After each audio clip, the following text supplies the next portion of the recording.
শেষ যখন গায়ের আঁকাবাঁকা পথ ধরে চলে যেতাম দূরের কোনো পাঠশালায়, গায়ের ক্ষেতের সর্ষে ফুল, মটরশুঁটি সবই দোলা দিত মনে।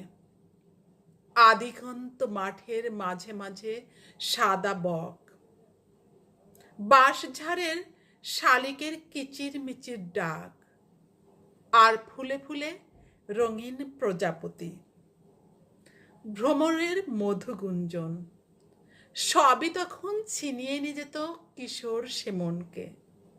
ছোট্টবেলার পাঠশালার ধরাবাঁধা নিয়মের গণ্ডি ছেড়ে চঞ্চল সেই মন প্রায়ই চলে যেতে ইচ্ছে করত দিগন্ত মাঠের পানে, যেখানে কৃষকেরা হাল ধরে, পাখিরা খেলা করে, আর রাখাল ছেলে বাজায় বাঁশি।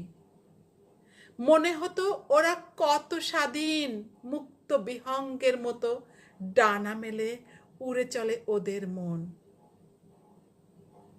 যেখানে শিক্ষকের কড়া শাসনের চাহনি নেই, আজ আর সেই শাসনের বিরাজাল নেই, বিদ্যালয়ের সেই জীবন নেই।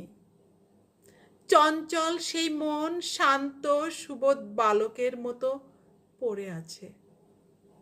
আজও দিগন্ত জুড়ে মাঠ আছে, কিন্তু দৃষ্টি বাধা পড়ে যায়।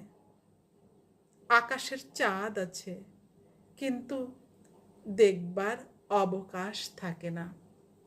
ধন্যবাদ। কবিতাটি কিশোর সেই মন, লিখেছেন কবি হিলাল আরিফিন।